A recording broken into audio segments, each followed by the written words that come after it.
Hello and welcome along to the match as we look ahead to a season-defining game for Real Madrid. Los Blancos preparing to face Manchester United at the Santiago Bernabeu on Wednesday evening in the first leg of their last 16 Champions League tie. It's the game that we've all been looking forward to ever since the draw was made. And with me to preview the match, as ever, is Tim Stannard. Tim, welcome along. Nice to be here. It's just a huge game, isn't it? It's an absolute whopper, isn't it? It's against the Spanish champions, against the English champions-elect, you could say, or future champions. It's enormous.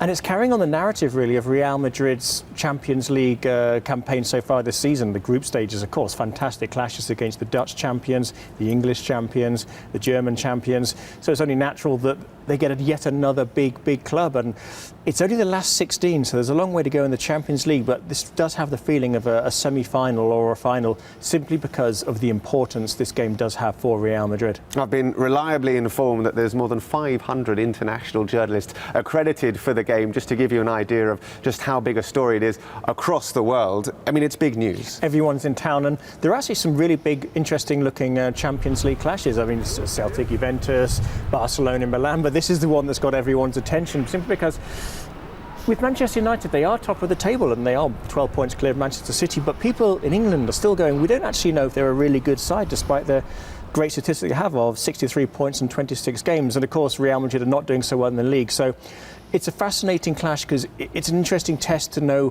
what is the level of the two clubs, what's the level of the two leagues. It's always nice to have a little bit of a barometer, a little bit of a weather, a sort of a wind check every now and again to see what's going on. Well, Real Madrid warmed up in the best possible fashion with a 4-1 thrashing of Sevilla at the weekend. Is there a feeling then that this game against Manchester United, it's coming at just the right time? Madrid might just be coming good. Well, I remember speaking before that, I was saying what I expected of Sevilla, what I hoped for really for Real Madrid was a really good test, a sparring partner. They didn't really get that. It was actually quite an easy game. And there's two ways you can look at it. One is you can say, well, you know what, they got a rest. Cristiano Ronaldo got to be taken off after another hat-trick with half an hour. Pepe got 30 minutes or so.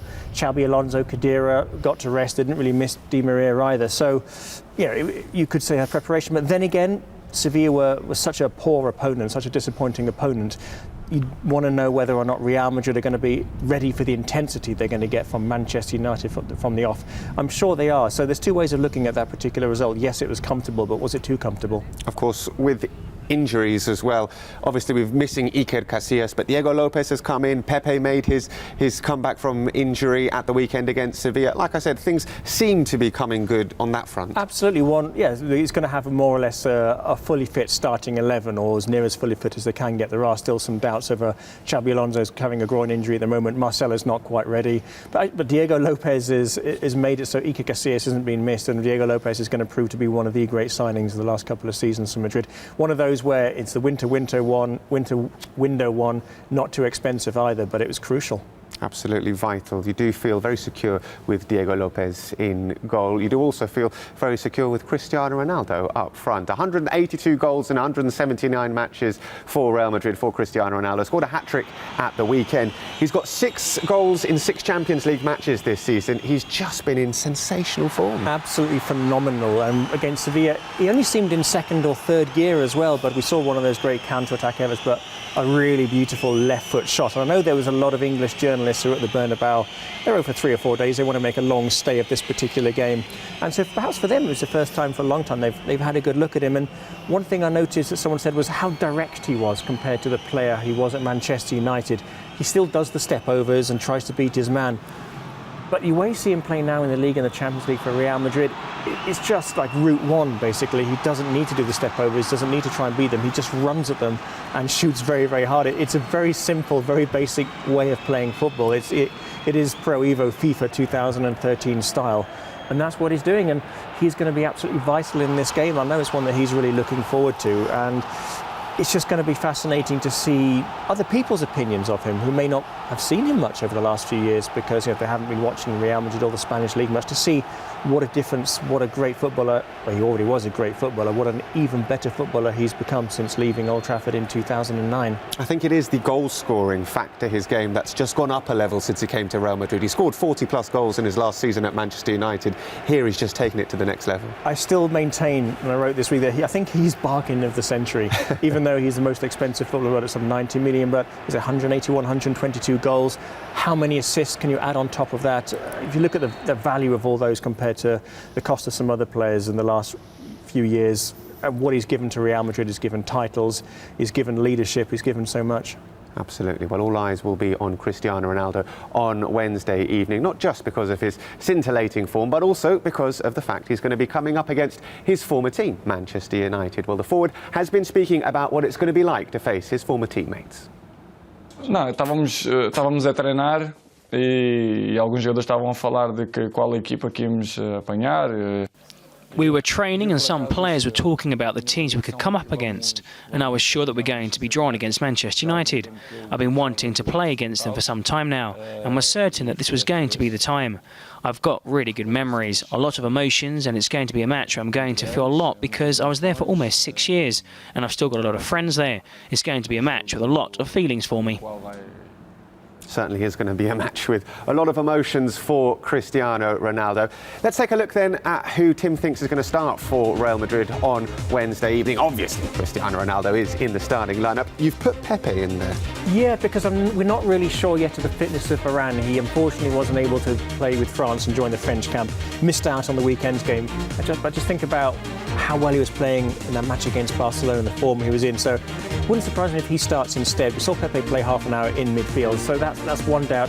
Xabi Alonso might be a doubt until the last minute as well, but if he's fit, then he will play.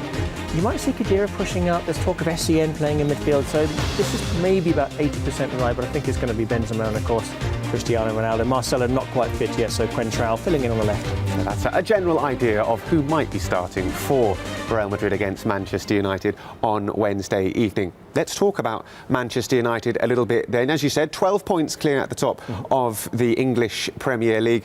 They have been playing well. There is a little bit of a question mark about their defence. They've been conceding quite a few goals. Yeah, an awful lot of comebacks are needed, and it's almost like the Real Madrid of last season just outscored the opponents. This is why it's going to be such a fascinating game, and yeah, for the English journalists, for them as well, it's a good test to know how good is this Manchester United side. They can't tell whether it's poor opponents in the Premier League, so it's going to be an interesting barometer there. They're in an interesting situation, rather like Real Madrid though, that they can focus a lot on the Champions League, but for a very different reason. For them, the title is more or less won. They've just got to keep things ticking over, so they can put all their forces into it. But I saw the lineup against Everton on Sunday, so they have had 1 day's less preparation, and it was a fairly strong one. Maybe about 8 or 9 of the starting 11 playing in that one, so I was surprised by that. But maybe he just wanted, after seeing the Manchester City result, losing out to Southampton, maybe wanting to wrap up the league, perhaps title, more or less, with a win against Everton and then take on Real Madrid. Well, let's hear from the Manchester United camp, because their former captain Gary Neville has been speaking to our colleagues at Manchester United TV about how the Reds might try and stop Cristiano Ronaldo. I think the key players in the two legs always will be the attacking players between Manchester United and Real Madrid. I mean, the defence will do the very best that they can, but it could be a straight shootout in terms of who scores the most goals. I'm sure that when we go over there, and we'll try as much as we possibly can to get that away goal, obvious things, keep it as tight, make sure the game's alive here, then you can create that special Old Trafford night, bring them back here. I think the way in which Gareth Bale was dealt with last week for Tottenham is encouraging, when Phil Jones and Michael Carrick got across to deal with Aaron Lennon at times, and that support that's required from central midfield players, from forward players to get back and help, and will be really needed in this game, because you're talking about sensational forward players playing in both teams who one-on-one can go past you or do something against you at any time. A club of the scale of Real Madrid, Juventus, Bayern Munich, AC Milan, in this Barcelona, in this competition, the confidence would be absolutely incredible. It would just soar, and it's high at the moment anyway, because we're playing well and winning games, but it would absolutely just rise to another level by winning a game of this magnitude. Winning big matches makes your confidence, like I say, just go higher than it would ever be before. You beat the likes of Chelsea or Manchester City, you just feel, right, we're here now, we're winning big matches. So to beat Real Madrid would take it a level even above that, and would help not just in the Champions League, obviously, but it would also, I think, have a massive assistance in the Premier League, because there would then be a feeling in the dressing room of, well, we can beat Real Madrid, we can beat, you know, anybody. Former Manchester United captain Gary Neville speaking there. I'm sure he'd absolutely love to be involved in the game on Wednesday night. He won't be, though. Let's take a look at who Tim thinks will be playing for Manchester United against Real Madrid. Just very quickly talk us through this 11. Yeah, perhaps the one doubt really is the midfielder, whether or not that Jones might come in place of Cleverley, just to boost things, well, yeah, beef it up a little bit and, well, avoid defeat, as you could say, in the Santiago Bernabeu, and take a draw perhaps back to Old Trafford. For Spanish fans, interesting to see how David De Gea get on. I think he's a great keeper. I think he's done very well. I think he's unfairly picked on in England. So I think it's a big match for him, both for Manchester United fans and for people in Spain, to see his progression since leaving Atletico. Absolutely. Just time then to get your prediction for the game. I think it's going to be 1-1. I'm going to go for a similar one to the Copa del Rey, so let's leave it fairly open for the next leg. OK, that's all we've got time for on The Match today. Hope you've enjoyed the programme. Hope you enjoy the game against Manchester United. But from Tim and myself, it's adios.